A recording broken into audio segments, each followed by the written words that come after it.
Welcome to Around the Coin podcast. This is your host, Stephen Sargeant. You are in for a special today. We have George Khalife, one of the youngest business development vice presidents at the Toronto Stock Exchange and the venture exchange that they have here. He talks a lot about the US and the Canadian stock markets and what it takes to go public.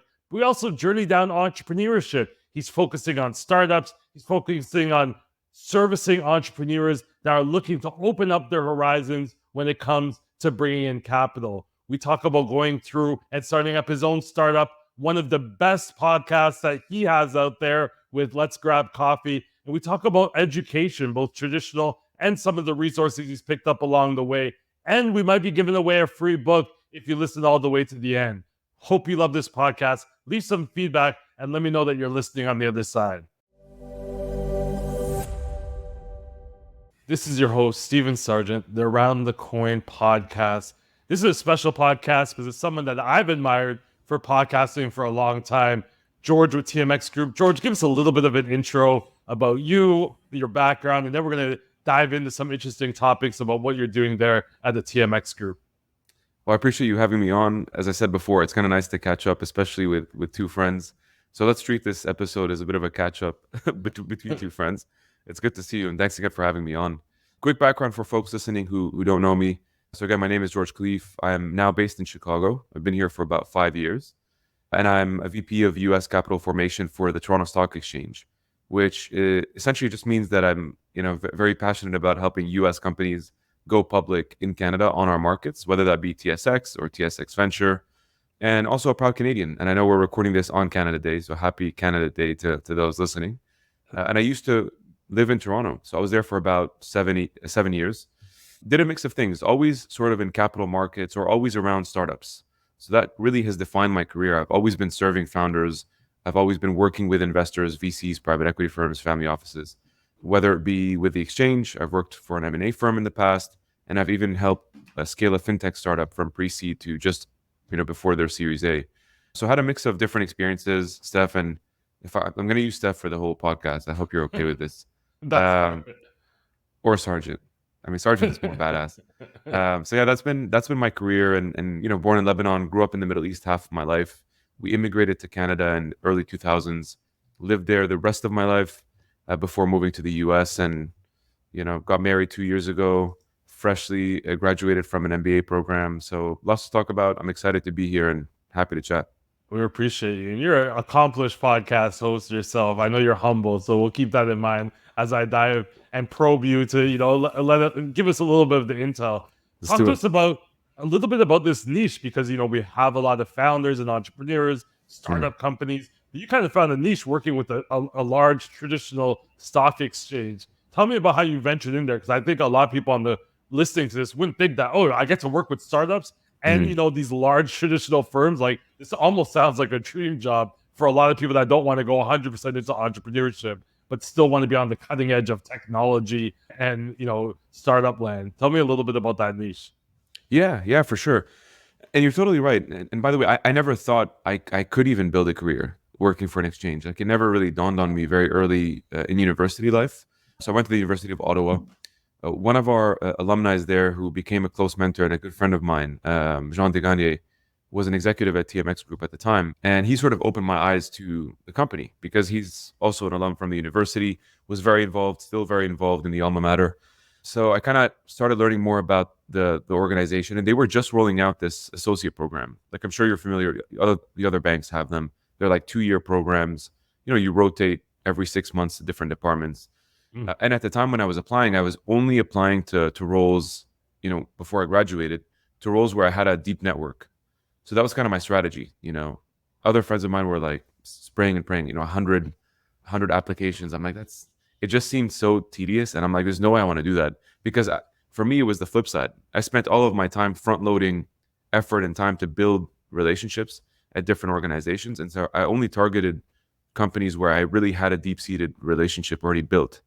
So it was the opposite. I didn't spend much time on the latter half. And one of those companies was TMS Group, very fortunate to have entered their first cohort within their associate program. And my fourth and last rotation, Steph, was basically an associate in the sales side of capital formation.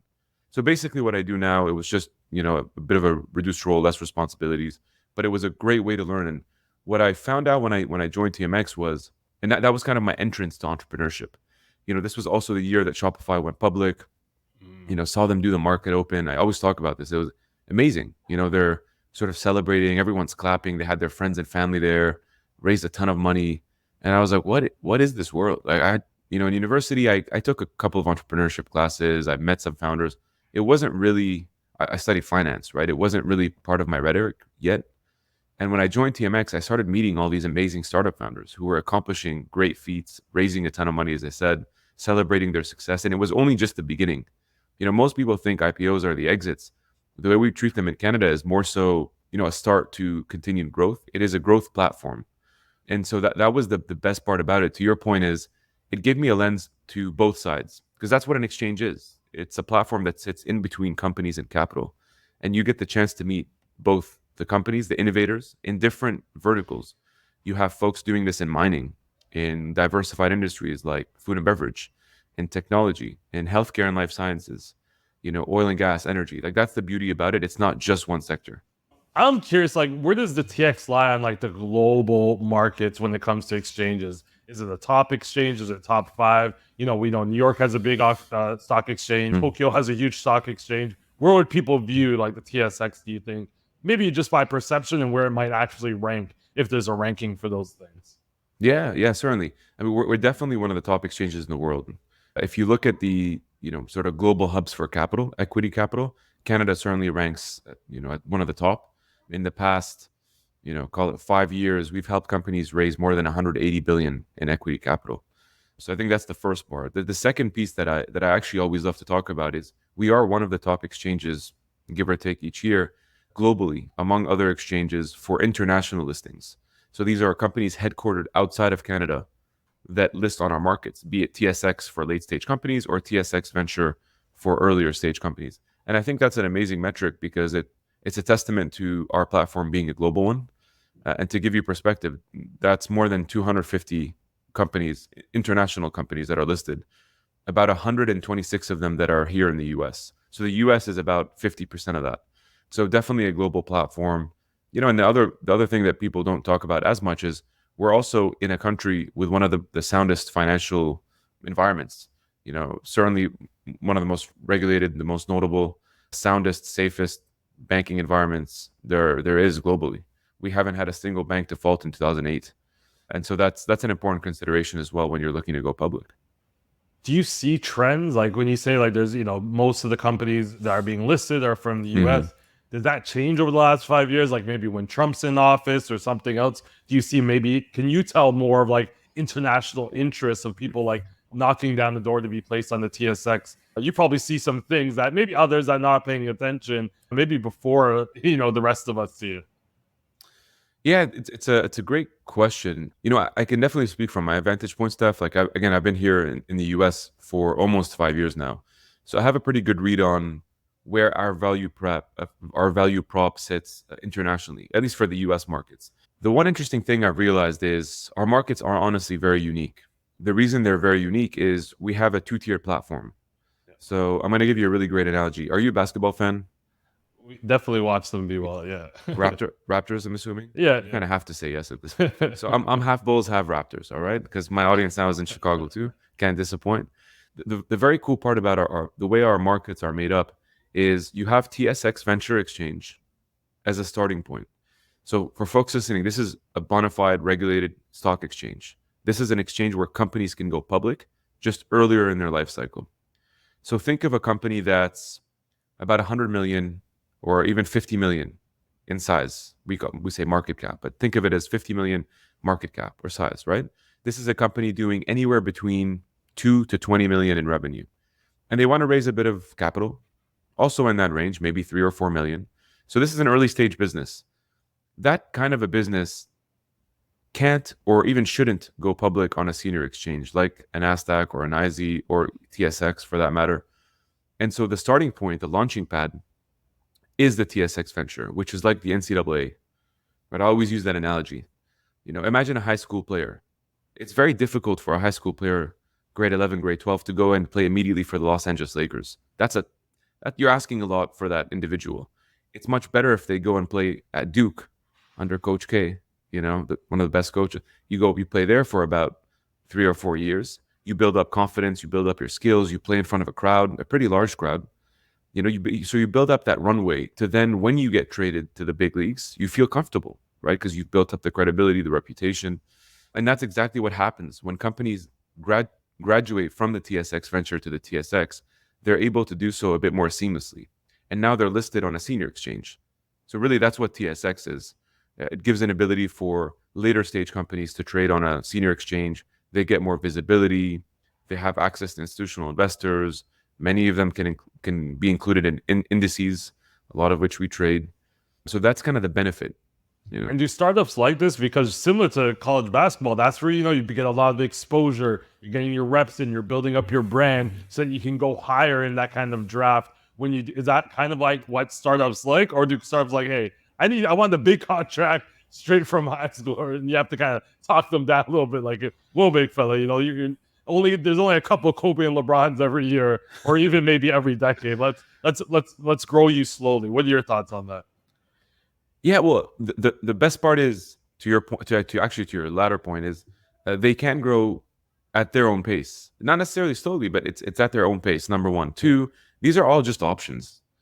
The reality is we have certain requirements. This is what I love telling people. We have, as an exchange, we have some requirements, right? There's criteria, checkpoints that you have to meet. You either meet them or you don't. So that's the first reality. The second reality is this is more external, so not the exchange itself, but when you want to raise capital, you're doing so from the street. Whether it's through the help of an investment bank or a broker, ultimately they go to their high net worth clients, people who actually have the money, and they say, hey, I have a great story. Steph has an amazing business. Here's what it does. 1, 2, 3, 4. What do you think? Do you want to put some money in? He's looking to raise $5 million. And that's a reality in and of itself, because some investors might come back and say, listen, love Steph, but it's just not for us at the moment. It's too small. Or they can come back and say, that's exactly what we're looking for. Actually, let's raise him $10 million. We're even more excited. This is exactly what the Canadian markets need. So there's that reality as well, which we always have to figure out and gauge. So the best part is it's a litmus test of what's possible. And the best part is our sort of platform in Canada offers these two exchanges for companies at different stages in their lifestyle.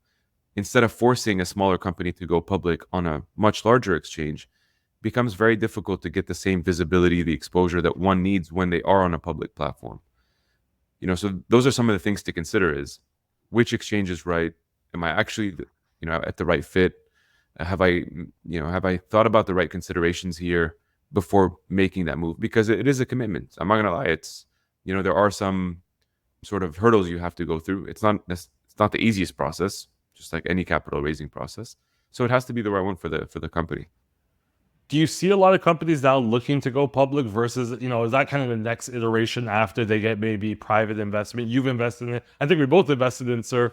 Actually, probably you earlier than me. Mm-hmm. So we see the value in investing in private, especially here in Canada, where they don't have, those strict, requirements that they do in the US, where you have to have, where you have to be an accredited investor. Do you see a lot of companies rather, either going, bootstrapping or seeking private investment instead of going public? Or is public kind of like the NBA championships, to kind of use our metaphor, and private is still kind of like just in the playoffs to you? Yeah, I think from the US perspective, it definitely seems more like the playoffs, at least to me, right? It seems, in Chicago, we had Tempest AI go public more recently, which was great for the Chicago ecosystem. It's great for the US markets in general. And I think what you see in the US more typically is companies wait a little longer until they're larger before they tap into the public markets.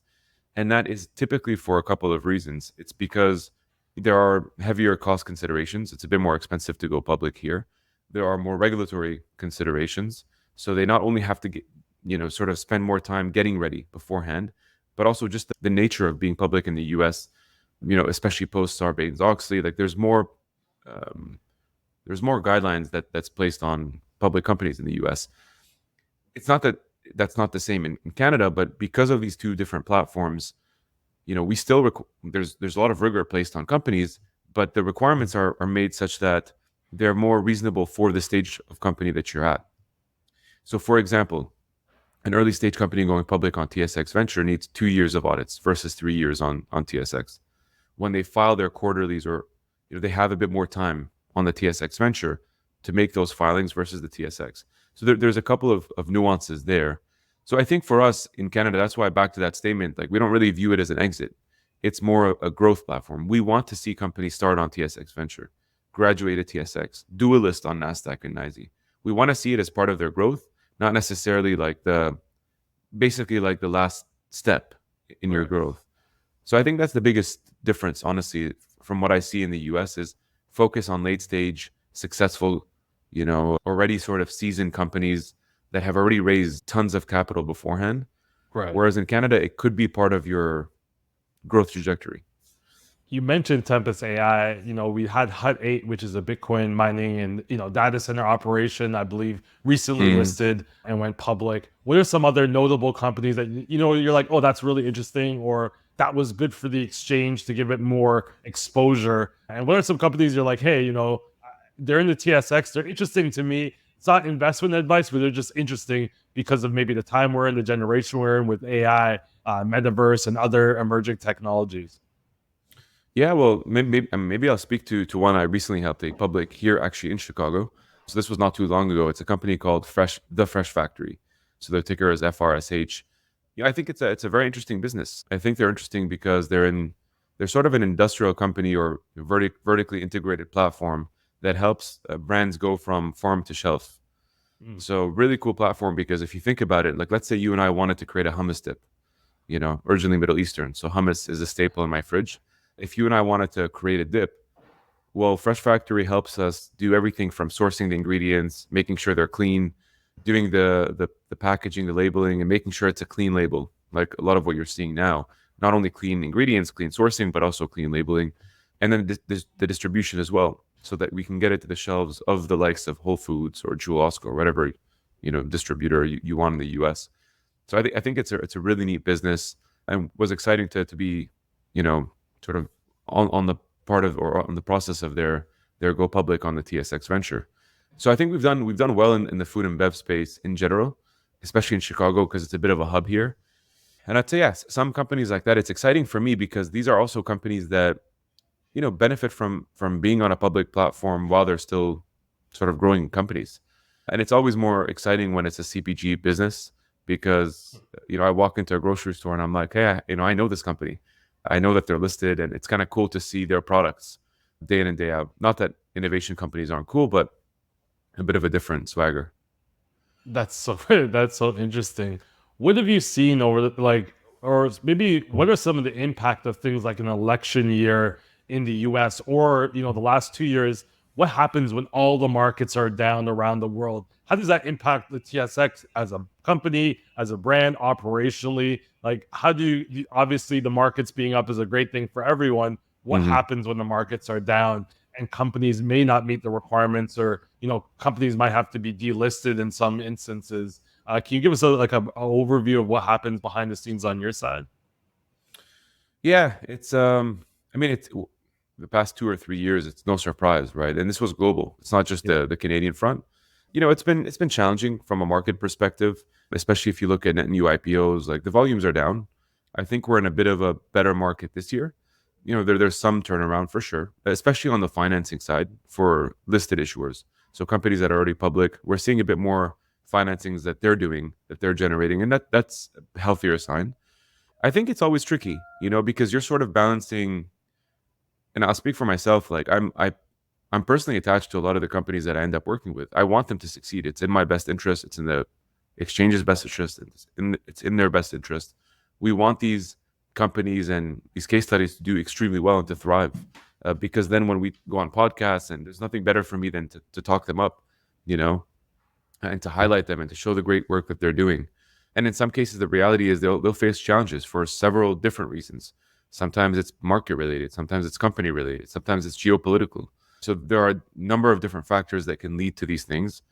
From a delisting perspective, there is a certain reality that there may come a time where it's in the best interest of the company to no longer be listed. And we have to we would never, I would say, dissuade a company from doing something that's best for them. Right. It's not great for the exchange, but it may be more beneficial for the company. We have an amazing company services team too, by the way, that when a company is listed, they work hand in hand to make sure that, hey, are you leveraging all the resources that we have internally, the workshops, the different activities from a podcast, social media channels, the outreaches, the investor events. Are you leveraging as much of that as you can? How else can we help from the investor relations perspective? And once all that's covered, we try to do that and try to stay very, very close. But there are situations where companies are very successful, others when they're not. We've also seen some cases where companies have gone private, from being public, and sometimes those are successful take privates, and sometimes they're not. There aren't many situations of that which we can control. I would say what we do best is just trying to support companies, man. I love that. How many people take that like resources advice? Like your customer, your customer support's like, hey, you could do this. But it's just like when you get money from a scholarship or a grant, you're like, give me the money. I don't want to go to the workshops or webinars. Have you seen that actually be useful? The companies that do take that seriously and do take your advice, you see maybe, whether it's marginal improvement or you just see that they're just better supported through the whole process and they don't have to reach out as much because they're there getting that information constantly from your team and being around probably other companies that have going through or are currently going through the same process. I would say so for sure, right? Because if you look at it from different perspectives, like I'm on the business development side, so new listings, we have one of the most global business development teams, from the exchange's perspective. So I'm in Chicago. We have a colleague in California. We have another in Dallas covering the West Coast, the South. All three of us are in the US. We have an office in Brazil, an office in London, in Israel, and we just opened an office in Australia. So we're really global. The cool part from our vantage point is we help companies when they're looking to go public get access to the Canadian markets. And I always, joke, it's like my job is really to reduce their headaches in terms of knowing who to connect to. Who are the right lawyers, the right bankers, the right auditors for the size and vertical of the company? We're doing all of that work in the back end. Once the company existed, we're still close, right? Because I'm in Chicago now.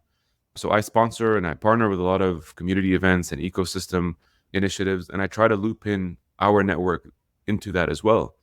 So that's from the new listing side. From the company services, they do an outstanding job. And if you look at who is actually on the company services side, these are former IR professionals. They used to work for public companies in the IR space, so they understand it really well. And they do workshops like covering topics like governance, how to disclose properly, when you have a material events, within the business or a significant change, how do you represent that? How do you make sure to comply, to the regulations? Especially helpful, by the way, for companies that have never gone public. Right. That's why we have that kind of a support. So that's from the company services. They also really help you understand the strategic part of investor relations, not just like putting out press releases and marketing, but how do you actually understand who's investing in your stock, who's selling, who should you reach out to if you're not reaching out to them already? What kind of events should you put together to bring the Stephs of the world so that they can invest in your business? So we do a lot of that kind of, I would say, guidance. And, another benefit for why when early stage companies go public, we understand the nature of where they're at. These aren't multi-billion-dollar companies on the TSX venture. The average market cap is 30 to 40 million. So these are very much growing companies, and they're spending a ton of time running a business. And at the same time, that business is now public, so they have a very different reality. And we try to make sure that is as seamless and smooth as humanly possible from our side. And I'm assuming when they go public, they have to watch certain things they say about numbers. Like you can't just talk freely like a private company can about numbers. You have to kind of cross-reference, I'm assuming, a lot of different things when you're public. A lot of things that people probably don't think about. Of course. Yeah, there's, like my colleague Delilah Panio, who's similar role based in California, and as I said, covers the West Coast. She coined the term the 4 R's, so I always give her props. And I always joke with her. I'm like, you're the OG of the 4 R's. And what the 4 R's stand for, it's a great summary actually for anyone ever considering this. The first R we kind of touched upon is the reality, right? What does the actual reality of me as a CEO of a company to go public? The reality of, hey, do I meet the requirements from the exchange perspective? But also the reality of, can I get the capital I'm looking for at the valuation I'm looking to meet it at? So that's the reality piece. The readiness. right? The readiness is really important. Do you understand what the readiness requirements are on you, right? And that can be as easy as just speaking to someone at the exchange, like, hey, what do I need to do here? Do I have the right team of advisors on my side? So that's the readiness part. The third is reason. So do you really have a good reason to go public? And this is honestly like actually a really important one. Some of the more common, I would say, reasons are certainly I'm looking to raise some growth capital, right? And you can raise different types of capital based on what exchange you list on. TSX Venture typically, as we said, kind of the $2 to $20 million range. TSX is really 40 to 50 million plus. Some M&A currency, right? So if you're public, Steph, you have some shares that now you can use as currency to go and acquire other companies. As we know, inorganic growth is quite important. Some of the other reasons are like visibility, exposure, the credibility you get, because people know now you went through this diligence stage. You passed the exchange, you passed the commission. Like we did some work to make sure that everything checks out. And the last piece is the requirements, as we said. This is more of the maybe not so fun part, but the requirements are also not just about from the exchange's perspective, but cost, time. Do you understand the requirements incurred? And typically the timeline is about 6 to 12, I would say, to budget comfortably. 6 to 12 months. That's what's going to be my next question. This sounds quite a rigorous and vigorous process. But yeah, if you want that kind of stamp of approval, you see a lot of ego involved too, where people want to say that they like how private companies say they exited. You see a lot of people are like, yeah, I want to say that we're public. It's like it's all my buddies from Stanford down the street that we're public here on the TSX. Do you see a lot of that? I mean, I think for sure it helps, right? It's definitely a fun statement and a nice statement to make, especially if the company is doing well. It's nice for a couple of reasons, because it's companies who are going through the process understand that there are some considerations involved, and they have to do the right work to make sure that they comply with everything to go public. It sounds intimidating, honestly, up front, but to me, at least, having seen it a couple of times now, really up front, it's just administrative. And for any founders listening who have raised growth capital, it's not extremely different from what a Series B or Series C looks like. I think there are some obvious differences especially the reality of when you become a public company. Number one. Number two, not all CEOs are necessarily made to be a public company CEO. Private company CEO is different than a public company CEO because some of the things you will be asked to do are just different. And so you have to be okay with that. You also have to be good at that, to sort of know how to articulate a story in terms of what the public wants to hear, and kind of enjoy doing that part of the work, because if you don't, you'll sort of be miserable. And not everybody likes to be the front-facing, evangelist of the business, constantly talking to the market about what they're doing and some of the exciting stuff ahead. So I would say it's definitely a badge of hopefully a badge of honor, in the sense of like, hey, I was able to meet this milestone. And by the way, that's why we have this celebratory, opening or closing of the market, which is in the heart of Toronto's downtown. And I was there a week ago now during Collision. We hosted a U.S. delegation. We came and sort of did a market open. It's live on BNN. I mean, that's an exciting thing. And for us, that's kind of a ceremony, if you will, to commemorate a lot of the hard work that you've put in to get to this stage, but also celebrating what's to come. Can anyone get on those, ring the bell and, at a New York Stock Exchange, or do you have to be reach that milestone? Is it only for companies that have gone public? Or if you're like, hey, we're doing cool stuff, we want to pay a couple dollars, can we get a little advertisement by ringing the bell? How does that work there? Yeah, so generally it is mostly reserved for when companies do go public, or sometimes we celebrate their anniversaries if they've been listed for a long time. In other cases, it's kind of special situations, like I was hosting a U.S. business delegation of founders and investors that flew in to be there that week. Some to attend the conference, others were just in Toronto. So that was kind of just to celebrate a milestone. But there obviously was a connection to TSX, also specifically through us. In other cases, it's celebrating charities or giving more exposure to important causes that we care about and that represent our brand and that we want to be behind. So it could be for some of those reasons, but it's not necessarily public in the sense that anybody can just book the room and do a market You know, opening. airdrop. I'm trying to see where I can Yeah. squeeze my way on. Well, My way. you never I interviewed someone at TSX. Let's ring the bell tomorrow, exactly. guys. Come on. We'll try to make it work. We'll try to make it work. Now we've seen a lot of growth in the markets. The markets are hot right now for the most part. I haven't checked Mhm. today, but over the last week it was really hot. We have people coming out like JP Morgan executives saying, "Hey, like we can expect like 23% these markets are going to go down. It's kind of inflated." What are Mhm. your thoughts around that? Like the market, I know you're not giving investment advice, but Mhm. when people are kind of saying like, "Hey guys, everyone should back off and start being a little bit more reasonable," or do you think like let the markets be what they are? We see these pundits, whether the markets are up and down. What are your thoughts on that? Well, I'm never one to make predictions, to be honest. I think from my vantage point, like the way I see it, being now in the Midwest, I actually think there's a lot of good opportunities, especially for my role, what I focus on. And that's really what I always try to tell myself. There's always sort of noise around me, right? There's always these variables that, the market, that cause the market to go up, that cause the market to go down. I mean, they're not levers that I control. So, and I think most people can read the 1,000 articles on inflation and the interest rates and unemployment. And, like in the US, yes, the reports now, like, yes, the indices are up, but only a handful of companies are driving it. Okay, this is all great. What I tend to focus on, Steph, is making sure that we're building, I would say, a solid pipeline of companies that know we exist. That's important to me. Do they even know we're an option? I'm passionate about making sure companies and founders understand all of their financing options on the menu.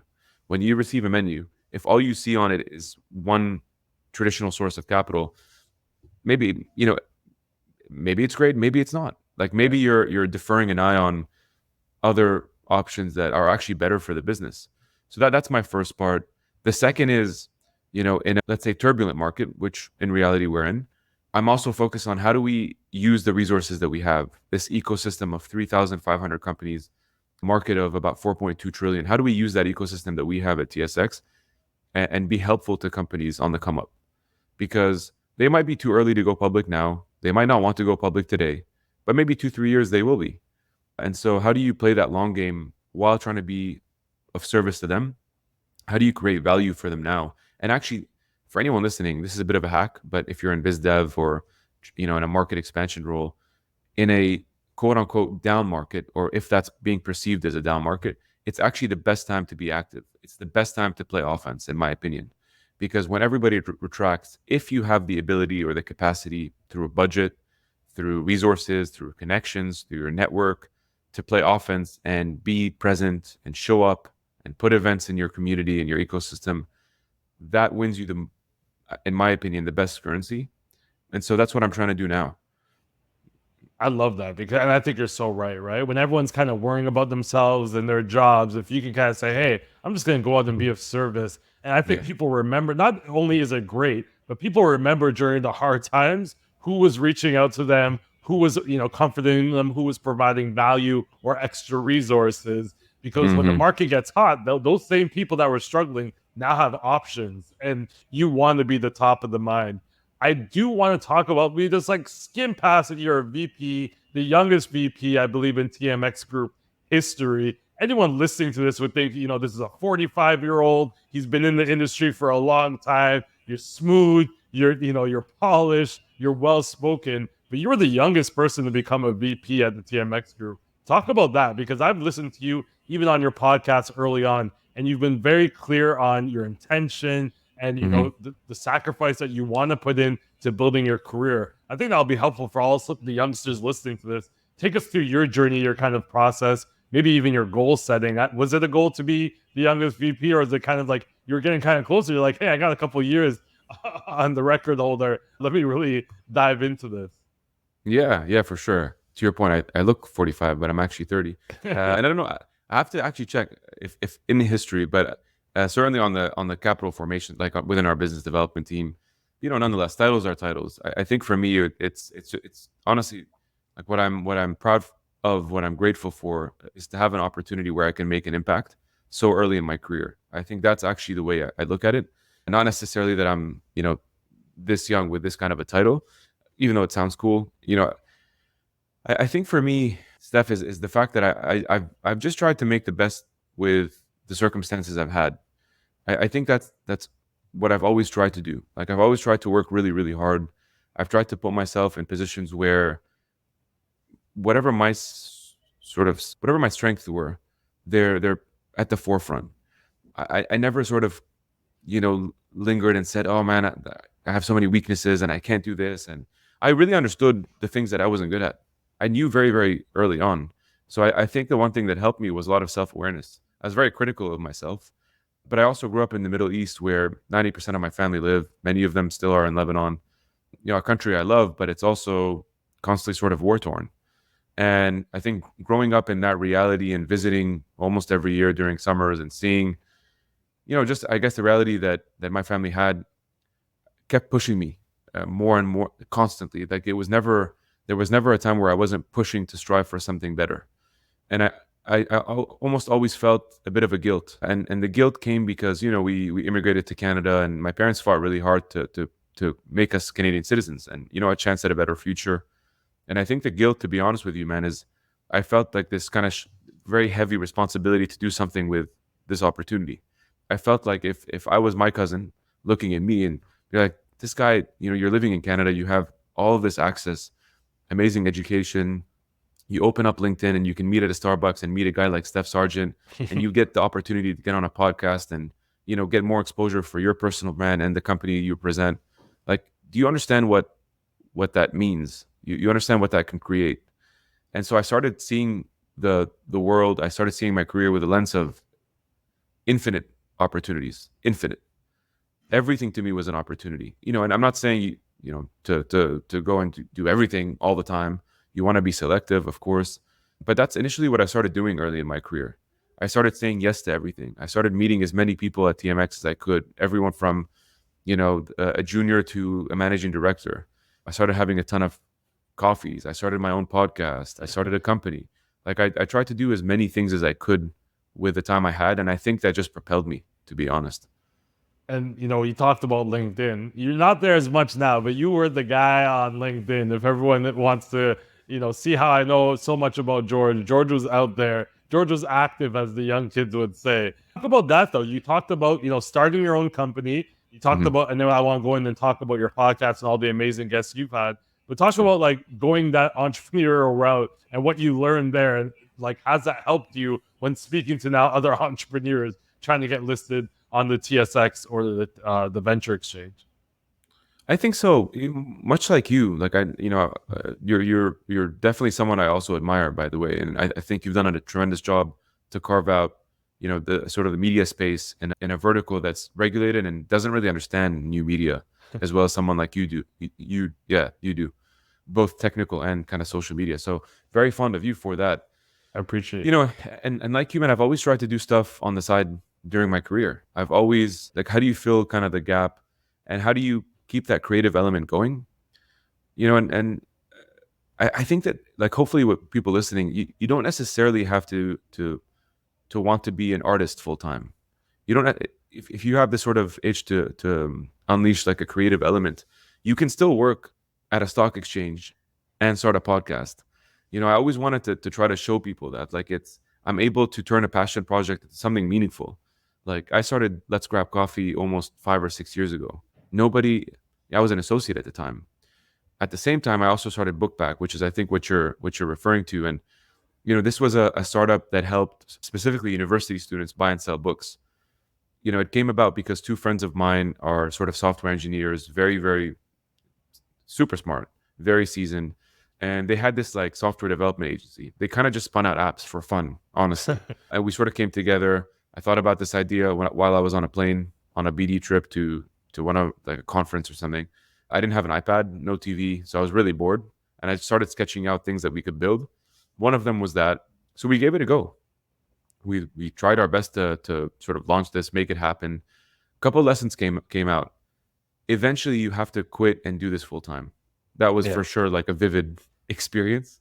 And I kind of knew this, to be honest, but I think for me, what helped is I'm not a technical founder. So for me, it was really helpful to, use some of the free time I had once I finished my full, the day, I mean, post full-time work to go through the wireframes. How do you develop an app? I was honestly so curious. I had no idea, dude. I was like, how do you actually get an app on the App Store? How does that even work? How do you get it on the App Store and then the Google Store or the Play Store? You know, what sort of functions and requirements how do you decide what words do you have on each screen? Like you get so detailed and so focused on the minutia that it was so cool to go through. And then to get it live on the App Store, to get some users, to get feedback. I just thought that was so exciting. It didn't end up going anywhere, but I think the best learn, we didn't raise any money. It was all self-funded. We had a couple thousand users. So it was fun. Like I think I did it mostly for learnings, to go through some of the hardship. I definitely grew more empathy for founders. And part of it was that I was talking to CEOs. I still do all the time. And back then I was in my like early 20s, and I certainly felt heavy imposter syndrome. I'm like, who the hell am I to be talking to, a 40-year-old, a 50-year-old CEO about going public? Like madness. You know what I mean?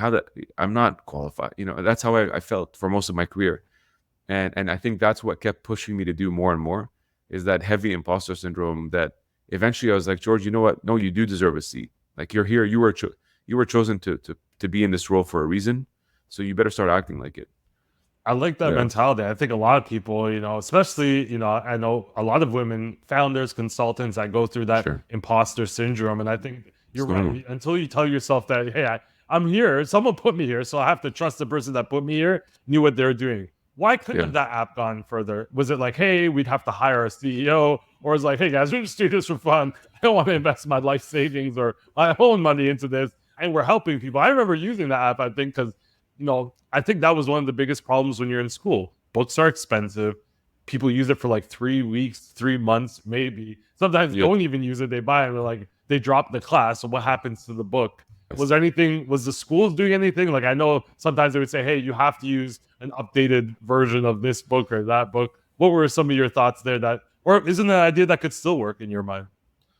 Maybe it could. Like, I have to give it some more thought. I think now, knowing all the things I know, I think I would approach the whole process very differently, because this was sort of an idea that was brewing, but it wasn't like a burning pain point. Right. Nor was it honestly something I was extremely passionate about. I love books, clearly.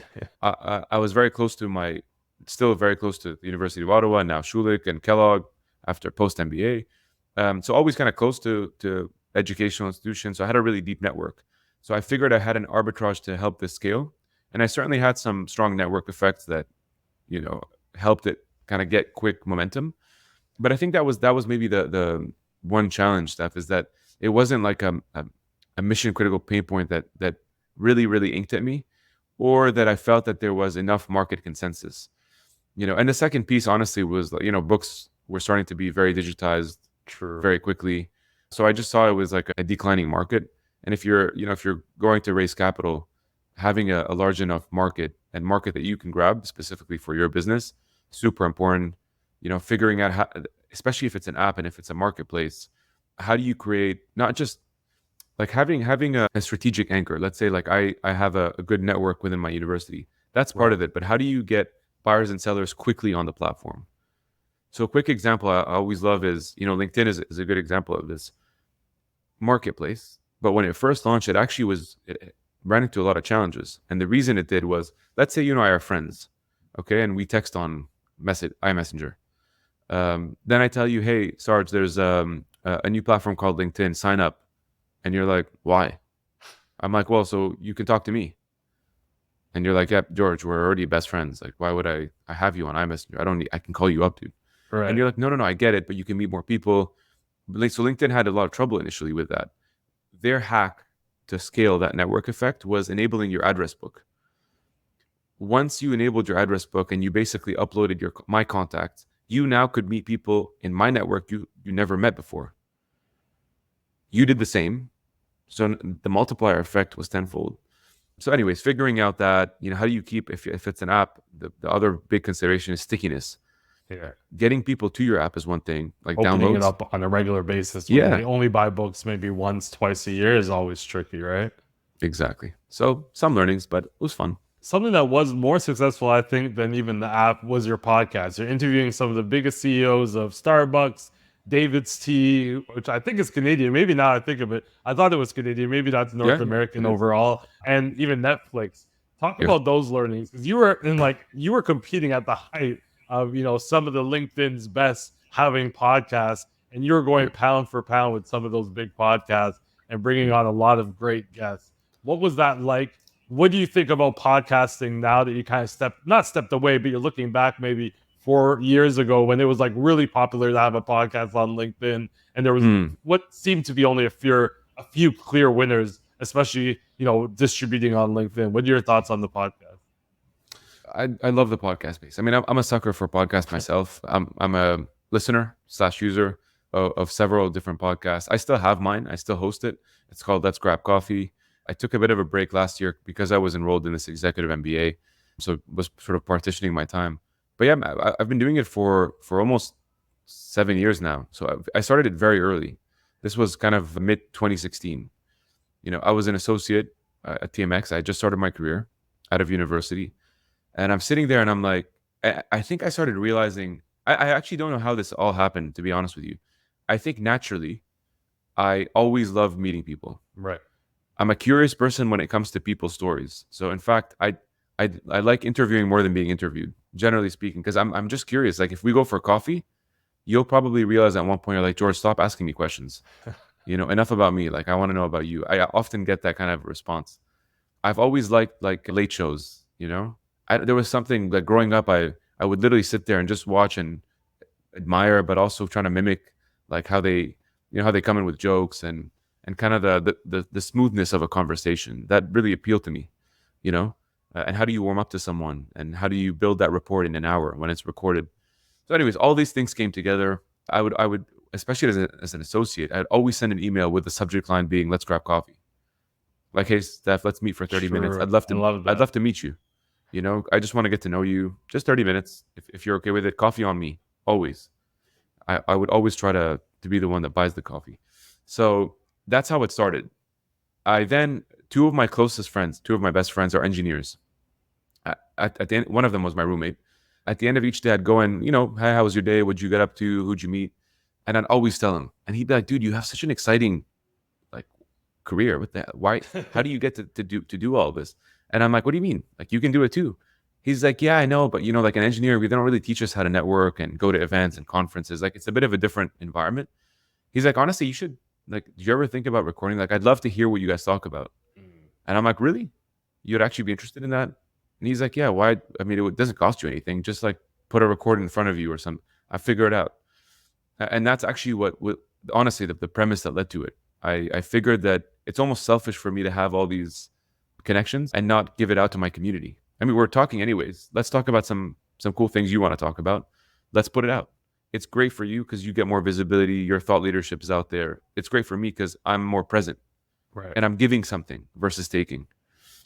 And so, I think as a host, that's how, a lot of podcasts I've started. That was the reason. I'm like, I'm having all this information. Instead of me having to repeat in individual conversations who I talked to and what was interesting, let me just put it out there and whoever's interested.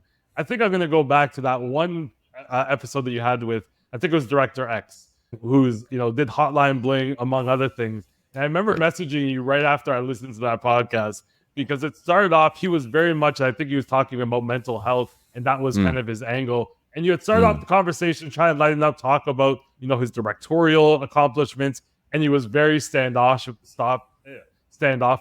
I'm like, oh, any other podcast host would have been dead in the water. But you were able to navigate that conversation, bring it back to something that he was really interested in and really got him to open up. Can you think of any other memorable conversations where you're like, oh, this was just such a better podcast than I could have imagined? Or, hey, man, this one almost died. Or maybe I was off my game this time. Because I still think that was one of my favorite episodes out of any podcast I'd listened to. Because I was like, oh, that host there was a thin line. He had to thread the needle like Tom Brady because it almost sounded like he was going to leave the podcast to complete oh, wow, you controlled the conversation. And it turned out to why I thought was one of your better podcasts and, with just a great person altogether. Yeah, and I certainly learned a lot from that podcast for sure. There are many things I could have done better. I think I was really excited to talk about the honestly, personally, I was excited. Because it's not something you get access to a lot. Okay. I almost wanted to be like, how is Drake in person? When you worked with other big names like Jay-Z, Kanye, how were they? Were they hard? Do you ever get nervous? Like, I really wanted to go there, and the creative element, and how do you put these songs together, and when you're directing, how do you orchestrate that? Because you're leading it, and Right. you're leading it with like other, out, like, these are massive brand names. Like, don't you get nervous?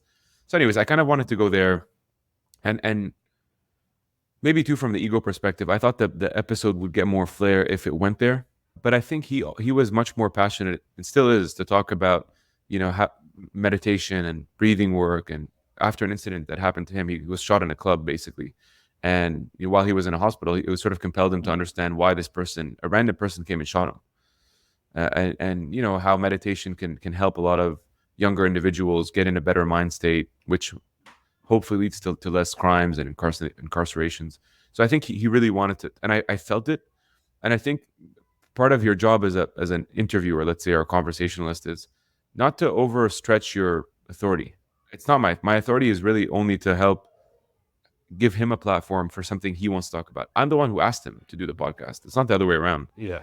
The tough part sometimes, Steph, like in that segment, that was the first time I ever met him. We've never spoken before that. Like, we interchanged maybe one email. He's kind of a tough person. I couldn't get like an hour of a prep. It was like show up and.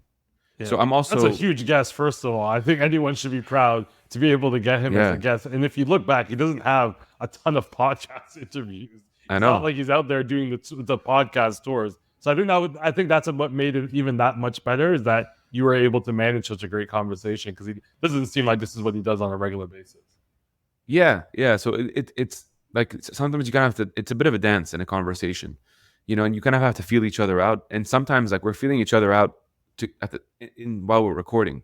So I'm like, okay, like in 20 minutes, I think, or something like that, I was like, George, back off, basically. And I've already stretched it thin. Like, at that, I kept pushing, and his answers were very short. That's how like, if you're a seasoned, interviewer. He wasn't very conversational about it. As soon as I asked about the other stuff, I couldn't even get a question in. Yeah. I was like, perfect. That's kind of where you want it. And so, yeah, that was an interesting one. Here's a funny one I'll tell you, actually, of another. I don't call these failures, but a fun challenge. I was supposed to record with the CEO of Indochino, Drew Green. We ended up doing it, but this whole time, I called in my videographer. He came in. We were actually going to record in the common area of my building. Beautiful view, sort of on the rooftop. I call his EA and I'm like, hey, where's Drew? And she's like, where's Drew? Like, this is a virtual podcast. And I'm like, no, it's not. Like, this whole time we said it's in person. I'm paying for this guy to be here, right? Like, the videographer, the setup. She's like, George, Drew's in Vancouver. Like, he's based in Vancouver. What are you talking about? I was like, oh my God. So I hang up the phone. I'm like, we're going to have to reschedule Drew. I call up my buddy, Cassie. He is the startup of a growing company in Toronto. He was actually my classmate in Ottawa. So I call him up. I'm like, Cassie, I've always wanted to do a podcast with you. I don't want you to think this is like, you're kind of the second.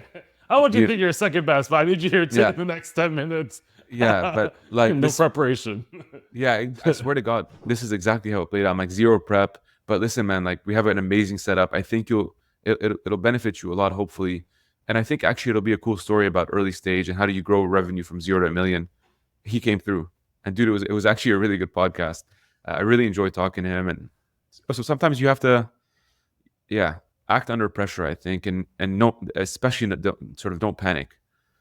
Stuff's gonna come up. And the reason why I bring up that podcast, and it wasn't to like call you out or anything, it was because I've seen a lot of podcasts go that exact way, and the podcast host literally took those short answers all the way to the end of the conversation. Like, they wouldn't let up. They didn't kind of clue in that what the guest was trying to get to, and that was the whole conversation. And I've seen a lot of those, and you've probably listened to a lot of those. Like, that was just a bad podcast. Whereas I think the host, and I think people think you're just asking questions up there. How hard could it be? And it's like, no, you're like listening as the other person is talking, but you have to listen not just to respond, but to kind of like dive down deep on what's interesting them. One thing I've seen through this whole, if I'm going to put on my like great podcasting host hat, one thing I've learned through this whole conversation is you have a lot of great friends. You've met a lot of great people. And I talked to you just before we press record about, what is the benefits of an MBA? And one thing you said is the people that you meet. I think we've kind of moved as a society away from traditional education, but just going on your journey, all these interesting people you met as roommates, those are things that you can't even put a price tag on. what would you say to someone that's like, hey, forget this, I can just listen to Gary Vee or Alex Hormozy and read a book, I don't need traditional education? And you used to be, or maybe at some point, we're like, I don't really need to go any further. Maybe give us the lay of the land as we're in this conversation, is your thoughts about traditional education.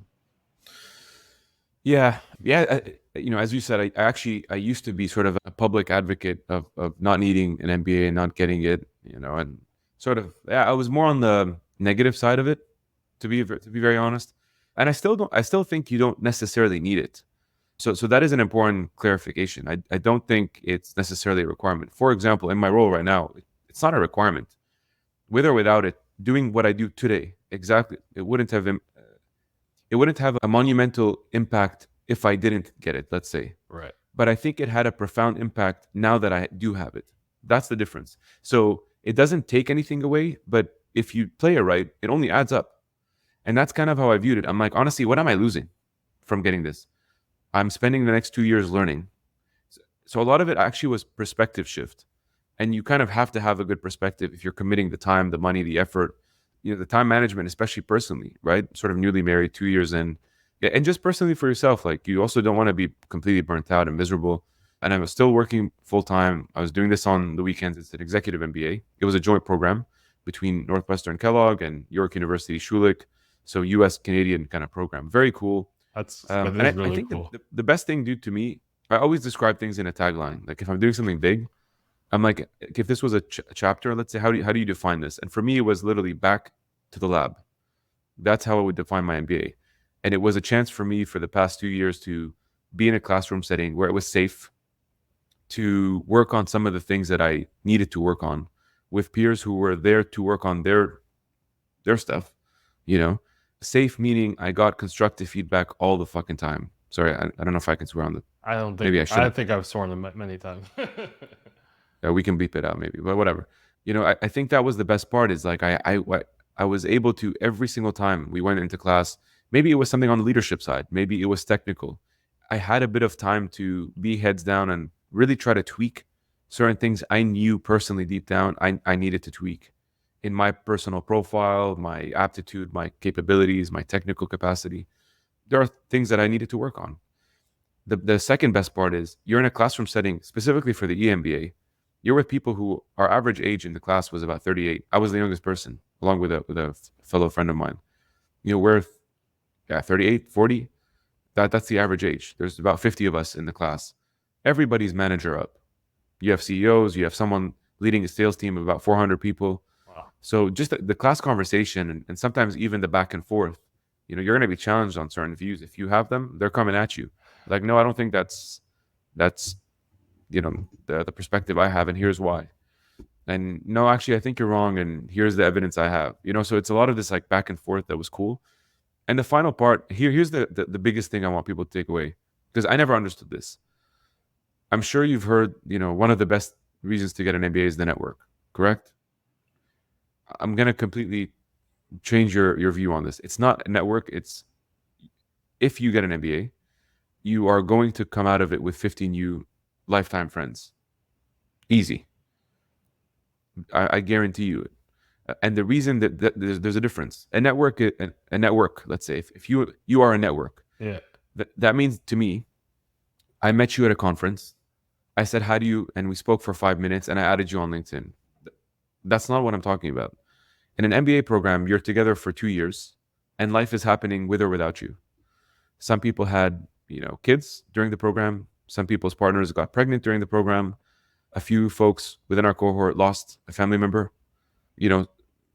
Life happens, up or down, and you're together during this whole time. You're working. Everyone's stressed, man. People are burnt out. They're tired. Keep in mind, like, we have a full week. Some of us were traveling in for classes. Then you have full day Friday, full day Saturday, full day Sunday. Wow. Every third weekend. And then on Monday, you wake up and you're at it. And so only the 50 of us understood what that was like. Right. And so anyways, you create very deep-seated, very meaningful relationships that no amount of money could place on it. It's not a small investment, but I think to me, health, education, family are always the best investments you can make. It's not a cost to me, basically. It's an investment. I love that aspect of it. What would be your tagline going forward? You just finished your MBA.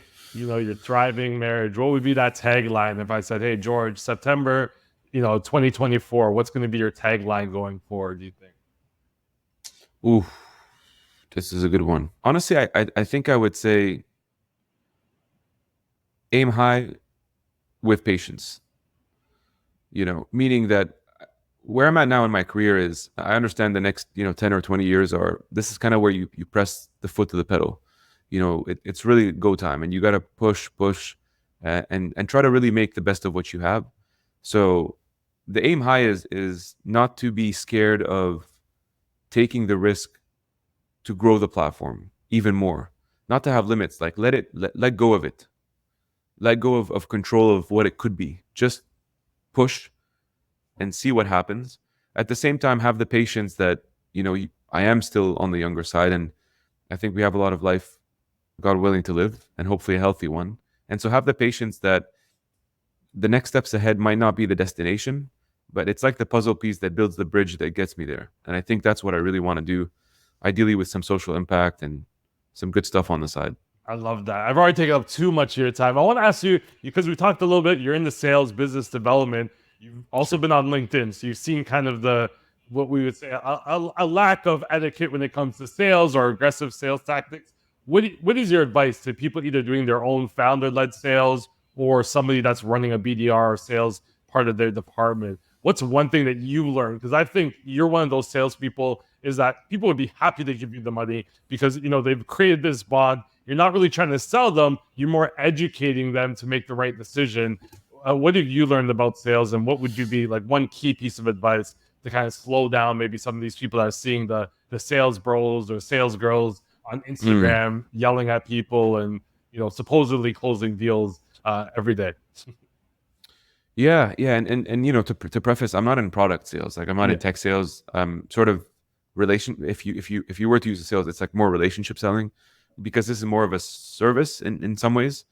But nonetheless, I think the biggest thing for me that's always worked out is I genuinely care about my relationships, both for my personal reputation, but also for other people. And I think genuinely caring is important, because if you genuinely care, it means you're going to do a couple things. You're going to understand your product and service better than anyone. Any good sales or biz dev person knows their product as inside out as possible. You might not be the most technical, but you understand it well enough so that you're not funneling crap, basically. The second is taking the time. If you genuinely care, you take the time to understand what Steph Sargeant is looking for. Before, when I get on a call, I rarely say like, I'll introduce myself, I'll introduce the platform, but I won't assume that you care about it. You might not, and that's fair. So let me take some time in the conversation to be like, what actually matters to you now? You might think this is cool. Going public might be interesting to you 2 years from now. It's certainly not something you're focused on in the next 30 days. Help me identify what you are focused on. Let me try to help you. I want to show you I care. I can tell you I care. You're like, yeah, but I don't, dude, you have a blazer on. Like, what tells me that you care? Just because you say it? No, show me. So I think if you genuinely care, you take the time to understand. And then the final part is you follow through. And you don't follow through just one time. You follow through as much of it as you possibly can. It's not easy. If you have 1,000 people, you also have to make a living and you have to close. And I'm not saying, short-term sales isn't important in building out your pipeline. These are more tactics. I'm saying, holistically speaking, having this kind of a mindset for the next 30 years of your career is going to pay you much more dividends. I'll end on this quote. I'll never forget. But one sec. I'll show you. For any salespeople, this is the best book I've ever read. Aside from, the Carnegies. I have that book and I've never read it, but I have it. Dude, probably because you suggested it. I just went out and probably bought it on Amazon. Honestly, man, I would certainly recommend it. It's called the Little Red Book of Selling, and the only there's a lot of great stuff in this, but the best quote I'll never forget from this book is, if you make a sale, you can earn a commission. If you make a friend, you can earn a fortune. Jeffrey Gitomer. That's an amazing line. George, thank you. Where do you like to interact with people? I know I connect with you on LinkedIn, but where's the best place people can interact, reach out to you? We'll definitely put everything in the show notes, including where they can listen to your podcast. And if anyone's listening, reach out. Reach out and say you listened to this podcast, and we might even send you one of those books. I feel in a giving mood today. So reach out and we'll send you the Little Red Book of Selling for the first person to reach out to us. Love it. Yeah. And honestly, thanks again for having me. I really appreciate you taking the time. You are an amazing host, by the way. So I want to give you your colors. You've been a good friend. Just even giving me this opportunity means a lot to me.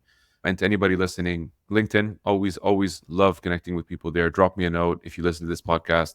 Tell me what you're working on, what you're focused on these days, and hopefully we can collaborate. Love it. Thank you so much, George. Cheers.